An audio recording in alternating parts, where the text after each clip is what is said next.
I honestly used to think I was a good communicator until I got married, and it was then I realized that my communication skills were not as good as I thought it was. So I began to pay attention to this area of my life, and I started to notice little things I was doing wrong, which when I corrected made a significant difference in the way I communicated at work and even in my relationships with people. This is not specifically about public speaking. This is majorly about everyday conversations and how to make sure you're not just talking to people, you're actually communicating in a way that they understand and they can see or do the things you want them to do. So if you're struggling with poor communication, this could be some of the reasons, and when you fix them, you will start to notice that you speak with more clarity without too much misunderstanding. The first mistake is common but is very overlooked, and it is not giving context to things before adding another layer of information. And it usually happens where you think or you believe that you know someone enough or someone knows you enough to have the same amount of knowledge or information about something as you do. It also happens in workplaces where you believe you're working towards a common goal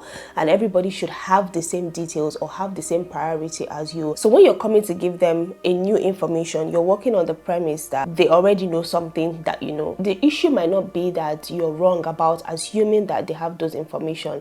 The problem is it might not be as top on their mind as it is on your mind. So when you skip that layer of context, it brings a lot of confusion. So for instance, you want to tell someone that the electrician is coming tomorrow, and you just approach them and say, the guy is coming tomorrow. It's something we do very commonly, even without realizing. Yes, they know there's an electrical issue in the house that needs fixing, but it's not clear what man you're referring to. Instead of doing that, try to bring them up to speed to where you are. It could be as simple as just being specific about who is coming. But if it's a discussion that has taken place a long time ago, it could take a different shape in form of, remember the guy who was supposed to come and fix the light, he's coming tomorrow. Do you understand? The second mistake is something we usually do out of goodwill, but unfortunately it is making our communication poor, and that is not being direct. If you don't want to feel like you're ordering people around or you're being authoritative, so you resort to passive instructions. So for instance, you want to tell a colleague to contact a client, so you then say something like, this client needs to be contacted. You're not talking to anyone, but you're assuming that the person who should do it should pick the clue and then do it. But unfortunately, it doesn't work like that.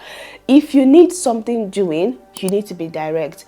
Being direct doesn't mean that you're a harsh person. It doesn't mean that you're mean. There are nice ways to be direct about things.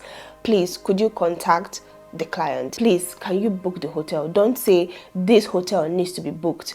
Yes, it needs to be booked. We all know it needs to be booked, but who is booking it? You're leaving a lot to chance. And if it is something you desperately need to be done, it's not going to be done. So I'm going to be direct right now. If this video is helping you and you're finding value from it, please tap the like button.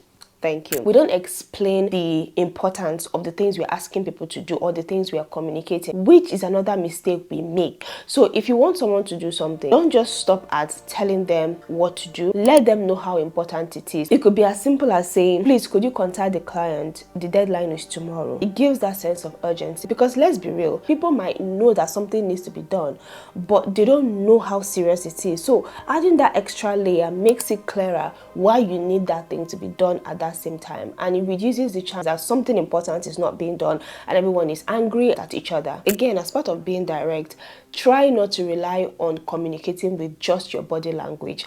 Yes, I know they say action speaks louder than words, but when it comes to clarity in communication, don't just expect that somebody is going to make out what you want them to do from the way you're acting or from the body language you're exhibiting. If you need to communicate something, open your mouth and say it. Another thing that makes our communication very ineffective is that we are communicating at a time that doesn't allow the person to properly receive the information.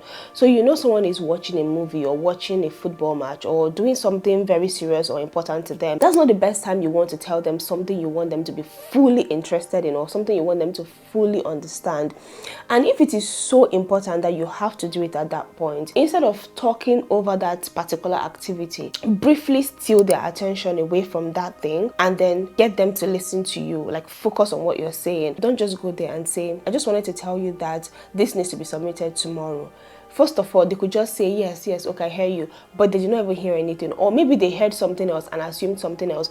If it is something you desperately need them to pay attention to, call their attention out of that thing. So it could be as easy as, excuse me please, I want to tell you something important. Hello, quick one. Let them look at you, and then you say what you want to say very quickly, and don't forget to add the importance, because this person that has left what they are doing to listen to you has to know why that thing has to be said that time. Another thing that is making your communication poor is not asking for feedback, especially when it involves a lot of deliberations or you're planning something with someone. Make sure there is a way for you to get feedback about how much they know or how much they understood what you have just said. It minimizes confusion significantly. My favorite way to do this is for both of us to recall what I've just said together. So we go through, oh, this is going to happen, and then this happens, and then this happens, and then this then happens. Apart from making sure that the person understood you, it makes it concise and easy to follow. It might seem like an added layer of repetition, but trust me, that quick recap you've just done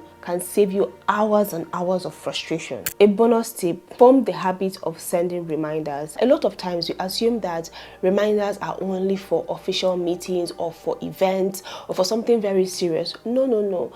For as little things, send reminders, or just find a way to remind people of something you want them to do or something you want them to see or get done, whatever the situation is. Whether it's at work, at home, it reinforces the importance of that thing, makes it clearer what you want them to do, because there are chances that you've said something before but they didn't quite understand what you said. But when you say it again in form of a reminder, it makes it clearer what you want them to do, and sometimes you might even say it better, and it becomes easier for the person to do what you're asking them to do. So I'm going to remind you again, if you found value from this video, please like it and subscribe to my channel. And if you're someone who finds it difficult to communicate when you're angry, this next video will show you exactly how to do so. Thank you so much for watching, and I will see you in that next video. Bye.